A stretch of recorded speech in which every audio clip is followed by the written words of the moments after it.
Hello दोस्तों, नमस्कार। भोजपुरी लोकगीत आनंद में आप सबका बहुत बहुत स्वागत है। आज लेकर आई हूँ कहरुआ नाच गीत। वीडियो कैसा लगा कमेंट करके जरूर बताएं। नई की सड़किया पे पुन्नी दुकनिया जबई जवाना बनल बहो मोरे राजाया जबई जवाना बनल बहो मोरे राजाया जबई जवाना अपना ताजमई चार रंडी जेवा मई हमार जियरा तरसया मोरे राजा हमार जियरा तरसया मोरे राजा हमार जियरा।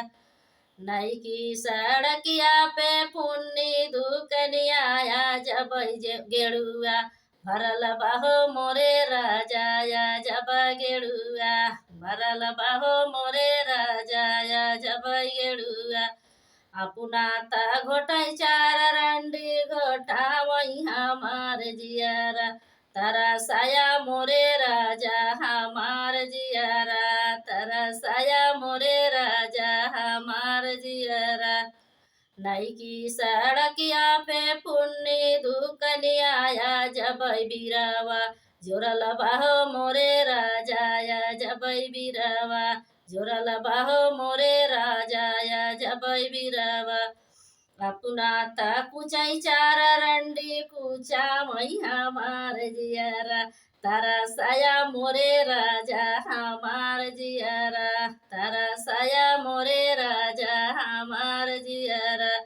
नई की सड़किया पे पुन्नी दुकनिया जब से जिया लगल बहो मोरे राजा जब से जिया लगल बहो मोरे राजा जब से जिया अपना ता सोवई चार रंडे सोवा वही हमार जियरा तरसया मोरे राजा हमार जियरा तरसया मोरे राजा हमार जियरा। नई की सड़किया पे पुन्नी दुकनिया जब से जिया लगल बहो मोरे राजा जब से जिया